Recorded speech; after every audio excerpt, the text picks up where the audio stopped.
Bueno, mi escrito lo llamé El orgasmo en la lucha revolucionaria, una propuesta marxista de Reich. Si me permiten lo voy a leer para no divagar en el tema y al final lo comentamos.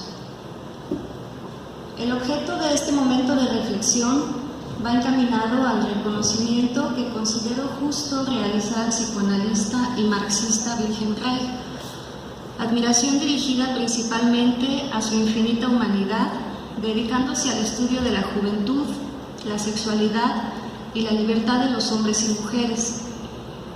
Recordar que su estudio influyó decididamente en el modo de pensar social que sigue imperando actualmente. Quizá las cuestiones en torno a la sexualidad no sean comunes hoy en día, pero en los tiempos de entreguerras y específicamente la década de los 30 no era sencillo tratar el tema. Se planteaban entonces teorías como el instinto natural femenino a la monogamia, afirmando que las mujeres solo eran capaces de tener satisfacción sexual entre los 20 y los 25 años de edad, y solo si sus relaciones sexuales tenían como objetivo la concepción de un bebé. Absurdos como el anterior hay por montones para ejemplificar la situación que se vivía en aquellos años. A modo de introducción para esta charla, menciono lo que Reich escribió sobre las experiencias de aquella época. Cito: en la mayoría de los casos apenas teníamos alguna razón para dar a las personas un diagnóstico médico adecuado, todo lo contrario. Aquellas mujeres, aquellas chicas eran totalmente incapaces de amar a un niño, cuidarlo, ayudarlo a crecer y no destruir su vida. Todas aquellas mujeres, sin excepción, estaban extremadamente desordenadas desde un punto de vista emocional. Todas ellas, una vez más sin excepción, tenían relaciones angustiosas con el hombre que les causaba el problema. Eran frígidas, destrozadas por la explotación, sádicas en lo profundo de su conciencia o abiertamente masoquistas. En la mayoría de los casos tenían entre 3 y 6 niños o incluso criaban a los hijos de otra persona. Odiaban a sus hijos incluso antes de nacer. Bastante a menudo eran golpeadas por sus maridos alcohólicos. Odiaban a los niños que las rodeaban. Hablar del sagrado amor materno frente a un sufrimiento tan criminal hubiera resultado ser criminal. Nacido en 1897 en una familia judía, es claro que los orígenes de nuestro autor influyeron en su formación. El suicidio de su madre, teniendo él 14 años, la educación laica y alejada del yiddish dada por su padre, y su participación en la Primera Guerra Mundial como teniente del ejército. Reich se graduó en medicina de la Universidad de Viena en 1922 y en 1928, gracias a su carácter enérgico y entusiasta, ya era neuropsiquiatra y director de la Policlínica Psicoanalítica de Viena. Ya había practicado el psicoanálisis 3 años antes de graduarse. En su primer encuentro con Freud, Reich se anima a visitarlo en su domicilio, pidiendo su apoyo ya que los estudiantes de medicina consideraban que ninguna facultad contaba con un currículum de sexología y era necesario cambiar esa situación. Ese fue el punto de partida en su estudio del psicoanálisis. Antes de la teoría freudiana de la sexualidad, autores como Forel, Molly, Bloch, Jung y otros comentaban en los seminarios sexológicos que creían que la sexualidad era algo que despertaba mágicamente a partir de la pubertad. Por gracia divina llegaba al ser humano a determinada edad juvenil. Nadie sabía explicar su origen ni dónde había estado antes hasta que Freud formuló sus hipótesis. No había explicaciones científicas para este tema en medicina, psiquiatría o psicología. Según las enseñanzas de la época, todo era hereditario y biológicamente determinado, incluso la moral. Junto con su predecesor Sigmund Freud, desarrolló la teoría de la libido o energía sexual como fuente de desarrollo vital, educándonos con la idea de que el niño nace con sexualidad, estudiando la neurosis como un disturbio fruto de la represión sexual en las distintas fases infantiles y sobre todo su visión terapéutica para subsanar esta problemática en el género humano. Era importante aclarar el hecho de que sexualidad y procreación no son la misma cosa.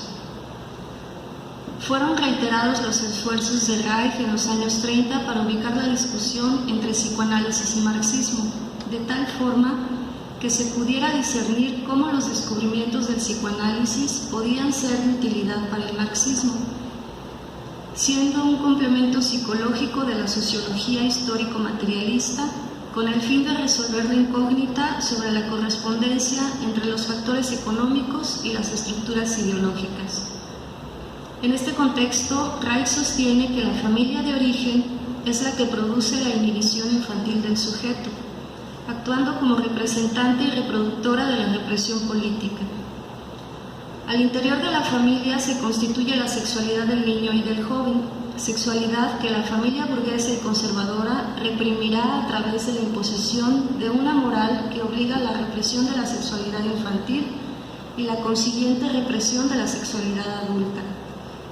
La familia, en su papel de reproductora del orden social imperante, cumple la función de reiterar la modalidad familiar existente a través de la perpetuación de instituciones como el matrimonio indisoluble y de principios morales como el de la fidelidad conyugal. La familia tradicional tenía que ser superada. En 1928, Reich se atrevió a entrar en el Partido Comunista Austriaco y pronto se dio a conocer como un miembro muy activo. Estaba decidido, como buen marxista, de que la única forma de emprender una acción efectiva contra el sistema capitalista era a través de la actividad política organizada por los propios trabajadores en los centros de trabajo. En el mismo año, médicos de izquierda, entre ellos Reich, fundaron la Asociación Socialista para la Consulta e Investigación Sexual. El objetivo de esta asociación fue crear las primeras clínicas para tratar cuestiones psicológicas de los trabajadores y aceptarlos en ellos como pacientes, en lugar de tratar a los aburridos burgueses, quienes eran los clientes naturales del psicoanálisis de la época. Naturalmente, esto tuvo beneficios en la clase trabajadora. Resultado del análisis de los casos clínicos trabajados, Reich obtuvo un apoyo estadístico excepcional para sus investigaciones y conclusiones, proporcionándole una gran comprensión de muchos problemas sociales. En su libro Función del orgasmo, narra su experiencia de 8 años al servicio de la clínica como asistente, reuniendo multitud de observaciones, tratando la neurosis de personas de baja condición económica. Anterior a estas clínicas, en medicina o terapias psicoanalíticas no se acostumbraba a preguntar a los pacientes sobre su condición social. No creían que la pobreza tuviera alguna repercusión. Era una práctica muy diferente a la privada. Los pacientes en este tipo de clínicas provenían en su mayoría de la clase obrera. A continuación, en el escrito puse uno de los ejemplos, de los tantos ejemplos que narra Reich en su libro La función del orgasmo, para explicar cómo es que él se fue dando cuenta cuál era el origen de la represión en la clase obrera. Y para no leérselo, se los platico. Es un caso donde una chica lo visita una de estas clínicas donde iban los trabajadores, y es una chica que va con 2 niños y un bebé, y escribe en un papelito que ha perdido el habla. De repente ella perdió el habla. Entonces, pues Reich, tratando de ayudarla, se da cuenta de que es una chica que su marido la acaba de abandonar, no tiene ni para comer, vive en una posición pues muy miserable para la época, tiene que trabajar más de 10 horas al día para más o menos mantener a la familia.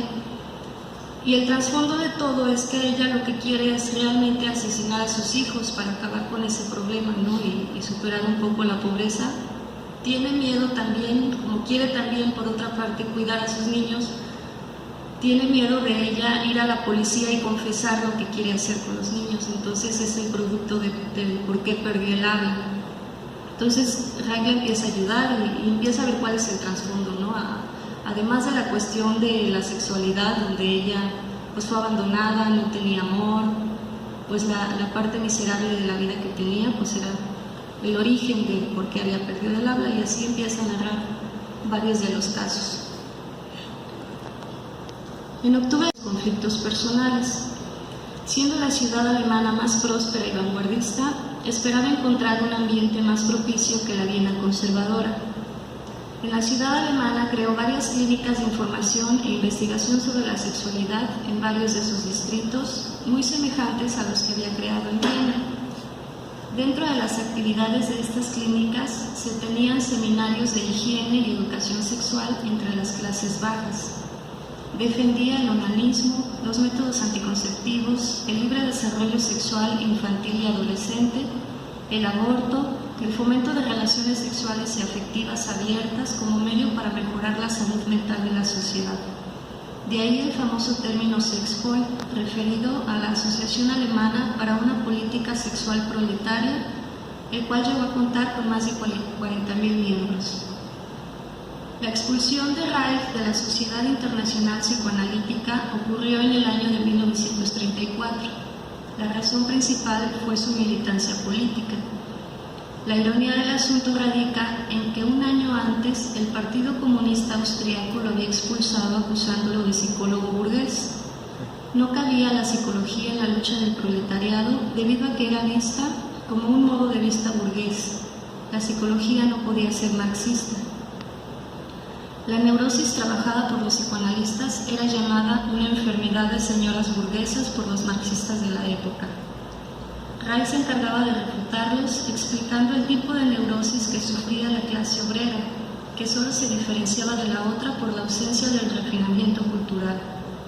Aquel con solvencia económica podía llevar su neurosis con dignidad, la vivía de una manera muy diferente que aquel de la clase trabajadora, en quien realmente es una tragedia que pinta en lo grotesco.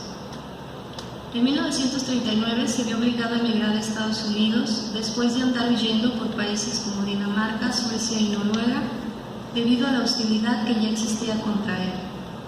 A partir de ahí empezó la decadencia en su labor científica. Acusado de violar disposiciones de la Food and Drug Administration, es encarcelado en 1955 y muere 2 años después en una cárcel estadounidense a los 60 años debido a un ataque cardíaco.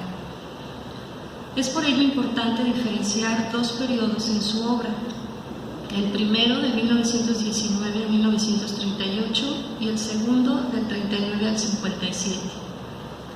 Desgraciadamente lo más conocido es el trabajo de su segundo periodo, que cae en contradicciones y pseudociencia. Y desafortunadamente, la excentricidad de sus últimos años y sus teorías fuera de contexto parecen invalidar toda su carrera, lo cual es bastante injusto.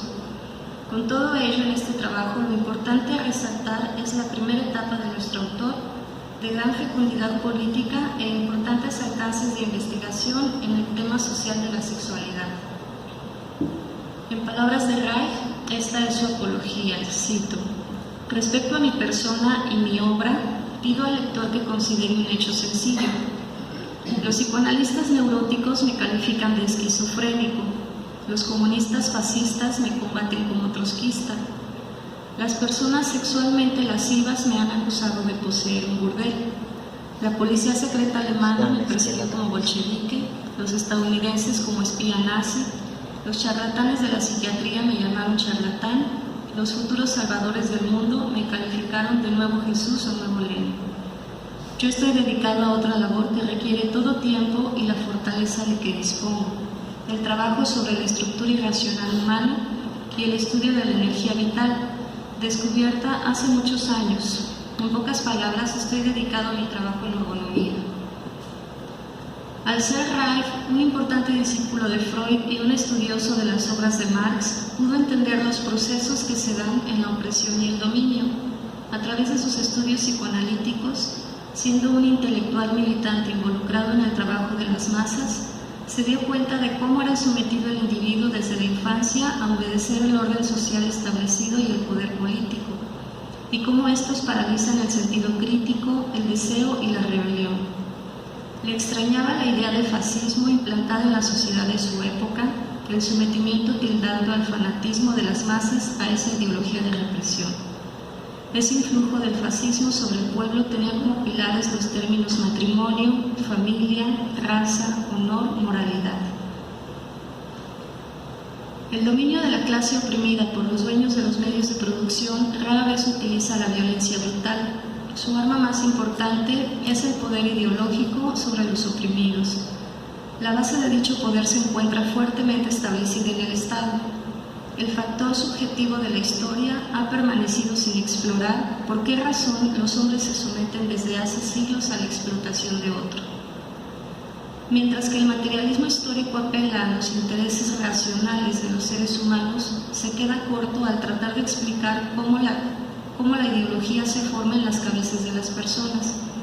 De ahí la famosa aseveración de Reich de que lo que hay que explicar no es por qué el obrero va a la huelga en defensa de sus intereses, sino por qué el obrero no va a la huelga en defensa de sus intereses.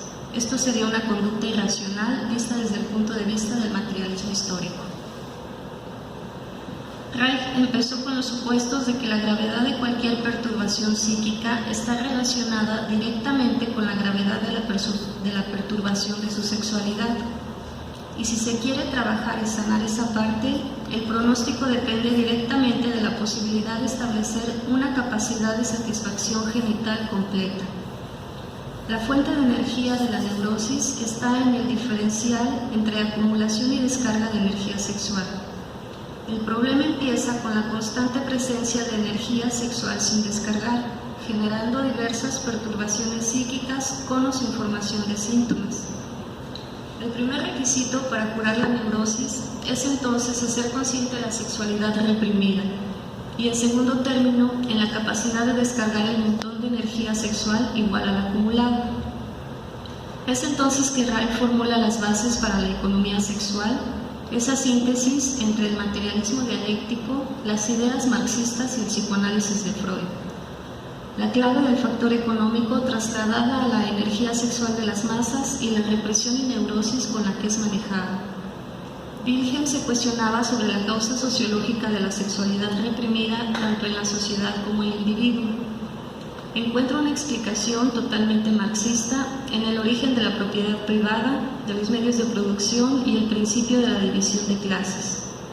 Es de esta manera en que los intereses sexuales acaban al servicio de los intereses económicos de una minoría, y el claro ejemplo de lo anterior es el matrimonio monogámico y la familia patriarcal. A partir de sus estudios y observaciones en varias personas de diferentes estratos sociales, llega a la conclusión de que la reproducción ideológica de la sociedad es representada en el seno familiar a cualquier individuo entre sus primeros 5 años de vida, considerando a la familia como un mini-estado autoritario, fabricando individuos que se adapten al marco de la propiedad privada y las restricciones del Estado en la sociedad que le espera. No olvidemos que la educación está al servicio del orden social de una época determinada. Tenemos entonces una sociedad conformada por individuos neuróticos limitando su energía sexual, sujeta a la tensión muscular y a la negación de cualquier otra expresión creadora, afectando por supuesto la salud emocional. Reich pasó bastante tiempo investigando y creando sus teorías respecto al orgasmo, que en aquella época no había información suficiente, siendo su principal razón sanar esta parte de la sociedad. Estudiando a sus pacientes vio que existía una tendencia común incluso a retener la respiración y reprimir la exhalación para de alguna manera controlar las emociones. Esto lleva a una reducción de actividades metabólicas y a una reducción de la energía. Esta coraza muscular, como él la llamó, es un concepto que vincula los procesos físicos y psíquicos del cuerpo y la mente.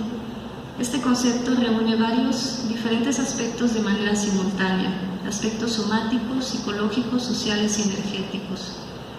Esta coraza es la suma de tensiones que no permiten el flujo de las sensaciones, sentimientos y movimientos expresivos. Es la represión que actúa como defensa para evitar el dolor, la angustia y proteger al organismo de factores externos e internos como impulsos y deseos que fueron prohibidos y que entran en conflicto con el ambiente. Dicha coraza muscular, visto desde un punto de vista sociológico, se muestra a través de una conducta estereotipada, individuos que van por el mundo con valores inducidos, convencionalismos, carentes de pensamiento y criterio propio, faltas de creatividad y libertad.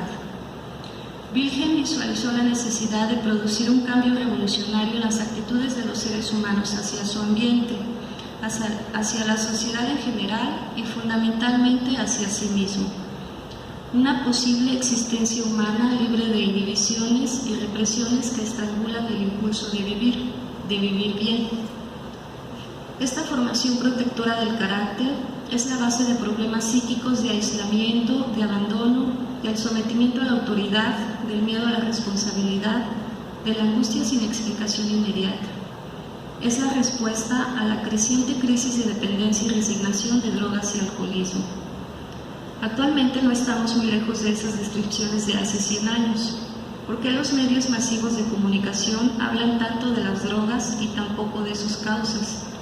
¿Por qué se condena al drogadicto y no al modo de vida que multiplica la ansiedad, la angustia, la soledad y el miedo, ni a la cultura de consumo que induce al consuelo químico? Basta echar un vistazo a las estadísticas que nos muestran que países que son potencia como Estados Unidos, Reino Unido o Rusia son los que presentan mayor número de consumidores.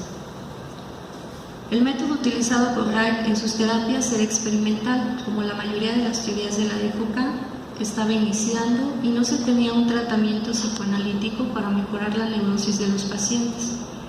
Reich comparte algunos ejemplos en lo que, aplicado a una entrega sexual total, la personalidad de las personas cambiaba tan rápida y fundamentalmente que no lograba comprender la magnitud del cambio. En ese momento de cambio, las actitudes moralizadoras del medio ambiente se mostraban ajenas. Lo que antes era un principio, la castidad, por ejemplo, ahora era una exigencia grotesca. Los individuos con un trabajo mecánico hacían conciencia del trabajo vacío que realizaban. Las mujeres se rebelaban ante un matrimonio frustrado, ya no soportaban vivir con un hombre a quien no querían. No se preocupaban más por la moral oficial. Reich comenzaba a percatarse de las vastas consecuencias sociales de sus descubrimientos. Aún estando en Viena, Reich era responsable de los 6 dispensarios de higiene sexual que operaban, y del total de los pacientes, él pronosticaba que solo un 30%, representado por neurosis estáticas menores, era posible mejorarse por medio de consejos o asistencia social en sesiones grupales, con medidas simples. El 70% restante, conformado en su mayoría por mujeres, requería una terapia intensiva particular de una duración de 2 a 3 años. Para Reich, la situación necesitaba claramente medidas sociales extensivas para la prevención de la neurosis. ¿Y cuál era la principal fuente de este desastre llamado neurosis? La supresión sexual en la educación familiar autoritaria, el conflicto entre padres e hijos. La plaga de la neurosis se alimenta en 3 etapas principales en la vida de los seres humanos. En la primera infancia, debido a la atmósfera represiva del hogar familiar, exigencia para la limpieza excrementicia, absoluto autocontrol y carácter dócil y bueno. El segundo es en la pubertad, llena de tabúes y limitaciones, prohibiendo la masturbación. Y finalmente en el matrimonio compulsivo, basado en normas moralísticas sin sentido, continencia prenupcial y una sola pareja y para toda la vida. La diferencia entre un hombre adulto sano y el enfermo no reside en que el primero no experimente los mismos conflictos familiares típicos de represión sexual, sino una sexualidad gratificante y natural. El problema en cuestión es que desde las sociedades patriarcales el desarrollo sexual no ha sido el óptimo. Las relaciones están basadas en la represión sexual, en el castigo como medio de integración sexual, perdiéndonos de la propia naturaleza corporal y destruyendo así la propia capacidad natural de autorregularse. Cada parte de las estructuras sociales, el médico, la maestra, los padres, los medios de comunicación, actúan para que la interiorización de los mecanismos sociales neuróticos se desarrolle en la vida de cada ser humano. Cito: en la estructura caracterológica del hombre actual, que está perpetuando una cultura patriarcal y autoritaria de hace 4 a 6 mil años, se caracteriza por un acorazamiento contra la naturaleza dentro de sí mismo y contra la miseria social que lo rodea. Este acorazamiento del carácter es la base de la soledad, del desamparo, del insaciable deseo de autoridad, del miedo a la responsabilidad, de la angustia mística, de la miseria sexual, de la rebelión impotente, así como de una resignación artificial y patológica. Los seres humanos han adoptado una actitud hostil a lo que está vivo dentro de sí mismos, de lo cual se han alejado. Este enajenamiento no tiene un origen biológico, sino social y económico. Esta falta de autorregulación y la coraza muscular son los máximos elementos causantes de enfermedad y sufrimiento, causando falta de oxigenación celular, degeneración de tejidos, trastornos que van desde un asma, un prurito, una depresión hasta enfermedades mortales como el cáncer. Ya Freud había mencionado en sus estudios que si la excitación sexual no era percibida ni descargada, se convertía en angustia. Reich se encargó de explicar cómo operaba esa conversión en angustia. Su problema terapéutico había sido el de liberar la energía sexual para evitar las fijaciones neuróticas. Por otra parte, se encargó de distinguir, por un lado, la angustia resultante de la excitación contenida y la angustia como causa de la represión sexual, esta última como causa del miedo. Es importante entender que el concepto de sexualidad en Reich no se refiere únicamente a la genitalidad. Sexualidad es toda pulsión, toda excitación que lleva a la búsqueda de placer, una fuerza que lleva al organismo al ambiente de una forma erótica, a la vida afectiva, a la aceptación personal. No es un mecanismo neurótico de coito, sino una relación sexual de amor, no en el orinar en la mujer, sino en hacerla feliz. El desarrollo y la organización de esta fuerza, de esta energía, se da dentro de los ámbitos familiar y social. En pocas palabras, habla del amor en toda la extensión de la palabra. La función del orgasmo, explicada muy sintéticamente en 4 tiempos, sería: primero la tensión, que viene siendo la erección, los órganos se llenan de fluido. En segundo momento está la carga eléctrica, que es la excitación intensa. Después viene el clímax, la carga eléctrica o excitación se descarga en contracciones musculares. Y por último la relajación mediante un reflujo de los fluidos corporales y relajación de los genitales. Diciéndolo así como formulita, primero está la tensión, después la carga eléctrica, tercero la descarga eléctrica y por último la relajación.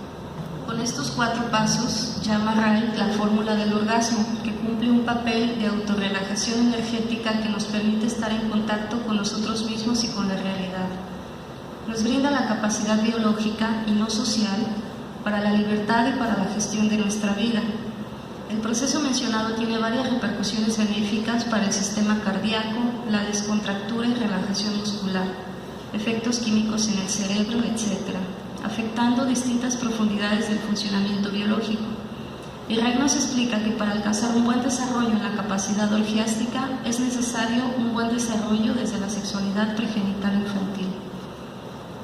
Parte de los reclamos que Reich hacía al marxismo de su época era que la política no había tenido en cuenta en su práctica la estructura caracterológica de las masas, los factores subjetivos de la historia, esa ideología y la actitud emocional de la sociedad en tanto factor histórico.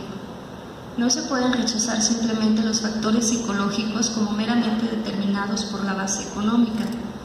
Reich afirma que no pretende contradecir a Marx, ya que éste en efecto había afirmado que todas las circunstancias que afectan al hombre lo condicionan, lo cual implica tanto los procesos de producción como los aspectos más personales, de los más privados de la vida impulsiva y de la vida humana, y desde ahí la vida sexual.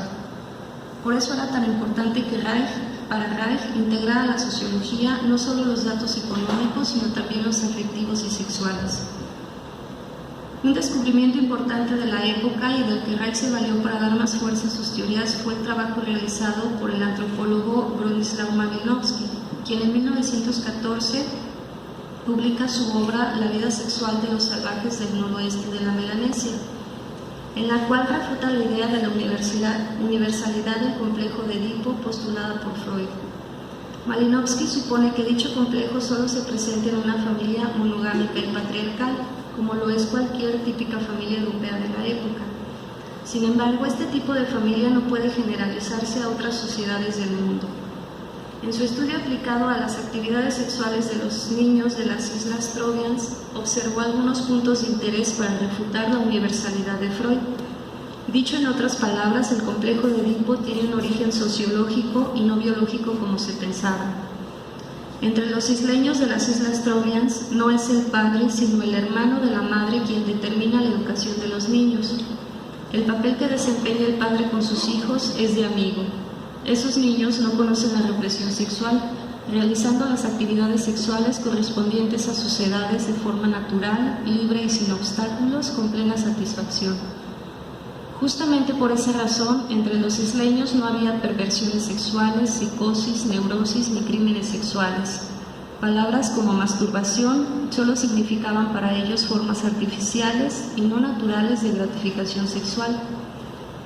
La forma socialmente aceptada de vida sexual es la monogamia espontánea sin compulsión, es decir, una relación puede disolverse sin dificultades y en consecuencia no hay promiscuidad. En la civilización de los Trobriand, el coito empieza cuando la pubertad lo exige. La sociedad se preocupa por la vida sexual de los adolescentes y la facilita, particularmente proporcionándoles chozas para que puedan estar solos. Entre los Trobriand no existía el complejo de Edipo. No se presentaban los cuadros de neurosis. Fue una de las mejores pruebas para probar el origen socioeconómico de la represión sexual. Volviendo al libro de la función del orgasmo, nuestro autor es bastante explícito en técnicas de respiración, relajación muscular, mecanismos somáticos de represión, ejercicios físicos y psíquicos y demás elementos para liberar el cuerpo y la neurosis de los hombres y mujeres con los que fue trabajando en sus estudios para crear su teoría. Todas estas descripciones las dejaremos de lado en este momento, ya que la parte social es la que nos compete. Aún así, no está de más invitar a la lectura para conocer el nivel de precisión con que Reich trata el tema del orgasmo. Finalmente, la intención del autor es señalar el amplio campo patológico relacionado con la función del orgasmo, haciendo un llamado a todos los estudiantes y profesionistas de medicina a utilizar la sexología para poder satisfacer las enormes necesidades de la población. Para concluir, cito a Reich: la psique y el soma forman una unidad funcional, teniendo al mismo tiempo una relación antitética. Ambos funcionan según leyes biológicas. La desviación respecto de esas leyes es el resultado de factores sociales en el medio ambiente. La estructura psicosomática es el resultado de un choque entre las funciones sociales y biológicas. Incluso en nuestros días sigue presente la decisión que Reich menciona, ese antagonismo entre la naturaleza y la cultura, haciendo incompatibles el instinto y la moralidad, la sexualidad y la realización. Es como poner frente a frente a Dios y al diablo. Muchas gracias.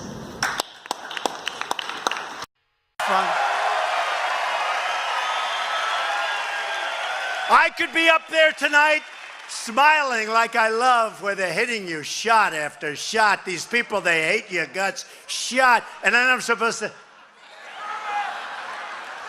And you know, you got to smile. And if you don't